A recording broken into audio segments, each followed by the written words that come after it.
Srivallabha spiritual వేదిక ప్రేక్షకులకు ఒక సూచన. ఫోన్ ద్వారా సంప్రదించదలిచిన వారు ఏ రోజైనా మధ్యాహ్నం 2-5 మధ్య మాత్రమే ఫోన్ చేయండి. ఇతర సమయాలలో ఫోన్లో మాట్లాడడం సాధ్యం కాదు. శ్రీ గురుచరణ కమలేభ్యో నమః. శ్రీవల్లభ స్పిరిచువల్ వేదికకు స్వాగతం. మనం ఈ రోజు నుంచి ప్రతిరోజు ఉదయం 5 గంటలకల్లా ఒక స్తోత్రాన్ని వినబోతున్నాం. మనకు అనేకమైన మహిమాన్వితమైన స్తోత్రాలు ఉన్నాయి, శుభఫలాలను ప్రసాదించే స్తోత్రాలు ఉన్నాయి. ఆ స్తోత్ర పాఠం మనం చదివినా విన్నా దాని ఫలితం మనకు లభిస్తుంది. దీన్ని దృష్టిలో ఉంచుకుని కొన్ని ప్రత్యేకమైన స్తోత్రాలని మన ఛానల్ ద్వారా ప్రతిరోజు ఉదయం 5 గంటలకే, అంటే మనం ఫ్రెష్గా ఉన్నప్పుడే అందించాలని నిర్ణయించుకున్నాం. ఆ క్రమంలో ఇప్పుడు ఒక మహత్తరమైన అద్భుతమైన స్తోత్రాన్ని మీకు అందించబోతున్నాం. ఏమిటదంటే, మనకందరికీ తెలుసు, దేవీ దేవతలందరికీ కూడా సుప్రభాత స్తవాలు ఉన్నాయి, సుప్రభాత స్తోత్రాలు ఉన్నాయి. చాలా ప్రసిద్ధమైన వెంకటేశ్వర సుప్రభాతం, శ్రీ వెంకటేశ తవ సుప్రభాతం అందరికీ తెలిసిందే. అలాగే ఇతర దేవీ దేవతలకు కూడా సుప్రభాత స్తోత్రాలు ఉన్నాయి. సరే, దేవీ దేవతలకు సుప్రభాత స్తోత్రాలు ఉన్నాయండి, మరి మనకు కూడా ఏమన్నా సుప్రభాత స్తోత్రం ఉందా?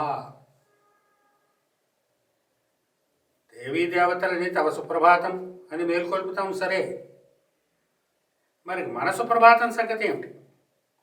మనకు కూడా ఈ ప్రభాతం, ఈ తెల్లవారుజామున అది సుప్రభాతం కావాలి కదా, ఇది మంచి ఉదయం కావాలి కదా మనకు కూడా. అటువంటి స్తోత్రాలు ఏమన్నా ఉన్నాయా? ఉన్నాయి. దానినే ఇప్పుడు మీకు అందించబోతున్నాను. చేయవలసింది ఎంత ఏమీ లేదు, చదవగలరు, హాయిగా చదువుకోండి. రాగాలు అక్కర్లేదు, వెనుకాల సంగీతాలు అక్కర్లేదు, హాయిగా చదువుకోండి, స్పష్టంగా చదువుకోండి. చదవలేరు, వినండి. ప్రతిరోజు చదివినా విన్నా దాని ఫలితం దానికి ఉంటుంది. సరే, ఈ సుప్రభాత స్తోత్రంలో ఉన్న ప్రత్యేకత ఏమిటి అంటే, ప్రభాతమైంది, తెల్లవారింది, మన జీవితంలోకి ప్రవేశిస్తాం, ఇంకా మన పనుల్లోకి వెళ్తాం, మన జీవన విధానంలోకి ప్రవేశిస్తాం. ఈ జీవన విధానాన్ని నిర్ణయించింది ఎవరు?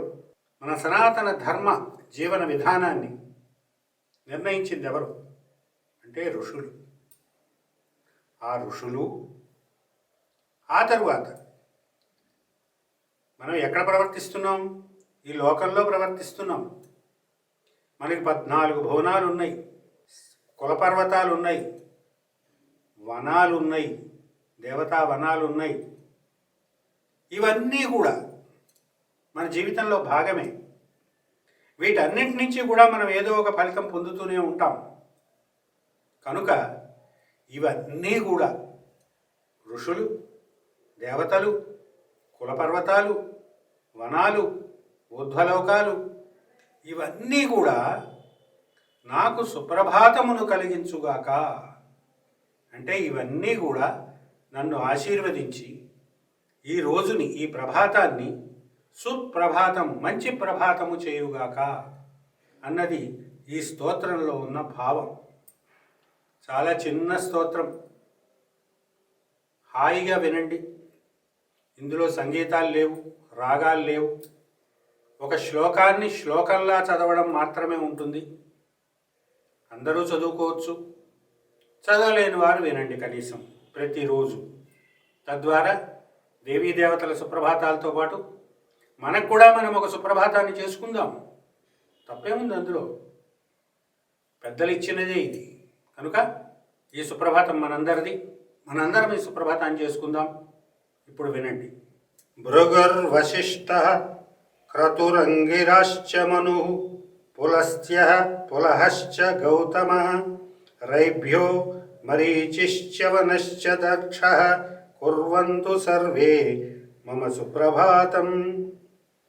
భృగుర్వశిష్టక్రతురాంగిరశ్చ మనుఃపులశ్చ పులహశ్చ గౌతమः రైభ్యో మరీచిశ్చ వనశ్చ దక్షः కుర్వంతు సర్వే మమ సుప్రభాతం.